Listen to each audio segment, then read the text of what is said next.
तो दोस्तों आज हम फिर से आपके लिए लेकर आए हैं देश दुनिया की सभी ताज़ा बड़ी खबरें। फटाफट एक एक कर विस्तार से आज आपको बताएंगे, तो वीडियो को अंत तक जरूर देखें। दोस्तों वीडियो बनाने में हमें काफ़ी मेहनत लगी है, तो वीडियो को दिल से लाइक कर दीजिए। दोस्तों पहली खबर में आपको बता दें कि भाजपा को लगने वाला है बड़ा झटका। रिटायर होने के बाद मेघालय के राज्यपाल सत्यपाल मलिक बीजेपी छोड़कर आरएलडी में होंगे शामिल। बीजेपी को लगेगा बड़ा झटका। वहीं आपको बताएंगे दोस्तों की पीएफआई पर बैन लगाने के बाद अब देश के मदरसों को बंद करने की तैयारी कर रही है भाजपा। पीएफआई से संबंध न रखने पर गुजरात में एक मदरसे पर बीजेपी सरकार ने लगाया बैन। वहीं आपको बताएंगे दोस्तों कि राहुल गांधी के फर्जी वीडियो वायरल करने पर कांग्रेस ने अशोक पंडित के खिलाफ दर्ज कराई शिकायत। वहीं आपको बताएंगे दोस्तों कि मोहन भागवत को राष्ट्रपिता कहने वाले इमाम को इंग्लैंड से मिली जान से मारने की धमकी, पुलिस में दर्ज कराई है शिकायत।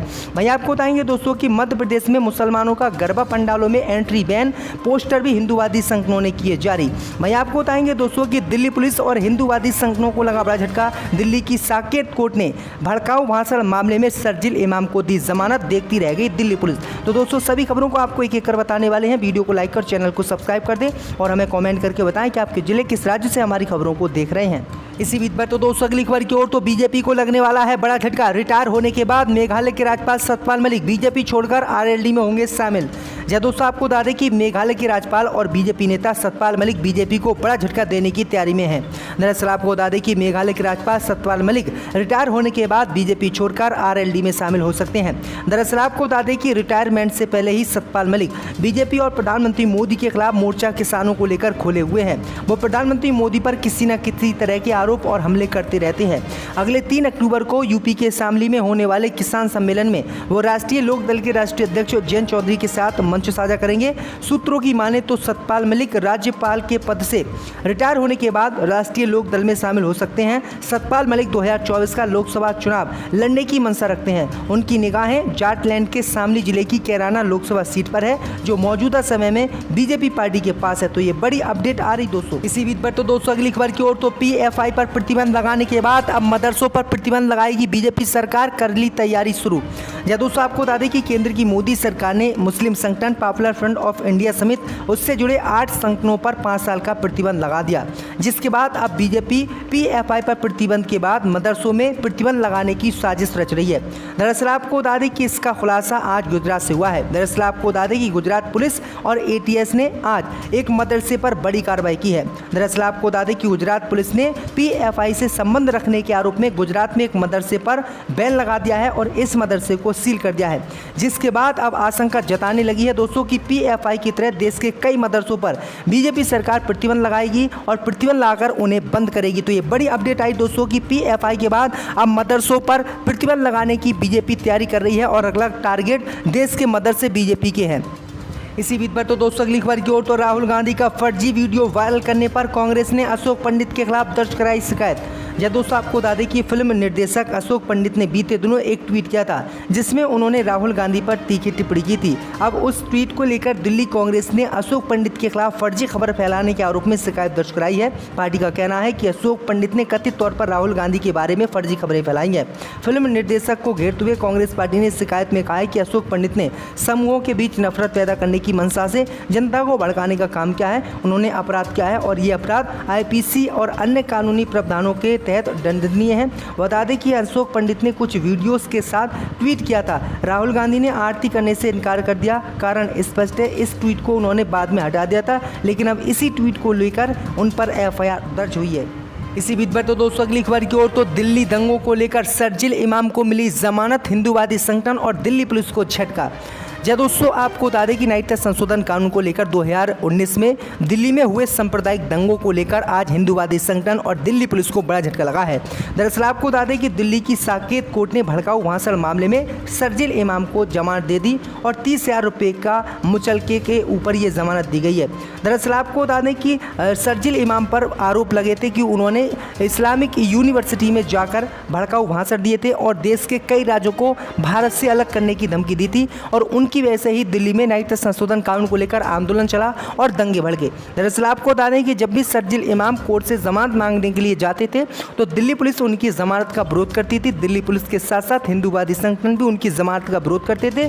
लेकिन आपको बता दें कि लगभग 3 साल के बाद दिल्ली की साकेत कोर्ट ने शरजील इमाम को जमानत दे दी है और हिंदूवादी संगठन सहित दिल्ली पुलिस को झटका दिया है। अब आने वाले समय में जो है शर्जील इमाम जेल से बाहर आ जाएंगे। इसी बीच पर तो दोस्तों अगली खबर की ओर तो मोहन भागवत को राष्ट्रपिता कहने वाले इमाम को मिली इंग्लैंड से धमकी। या दोस्तों आपको बता दें कि RSS प्रमुख मोहन भागवत को राष्ट्रपिता कहने वाले ऑल इंडिया इमाम ऑर्गेनाइजेशन के प्रमुख डॉक्टर उमर अहमद इलियासी को धमकी मिली है। चीफ इमाम के मुताबिक उन्हें इंग्लैंड से फ़ोन आया है।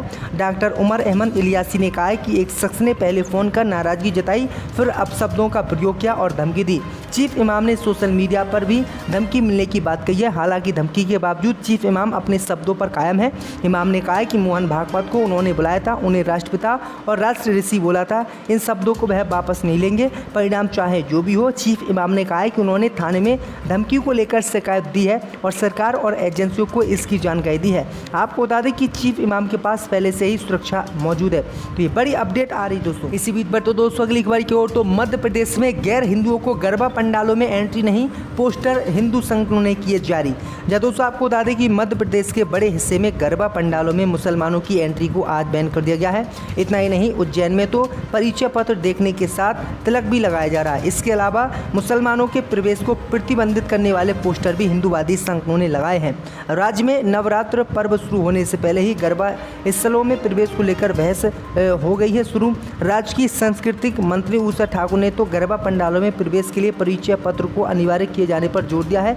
साथ ही यहाँ तक कहा है कि गरबा पंडाल लव जिहाद का जरिया बन गए हैं। उसके बाद कई स्थानों पर परिचय पत्र देखे जा रहे हैं और हिंदूवादी संगठन सक्रिय भी है। तो ये बड़ी अपडेट आ रही दोस्तों।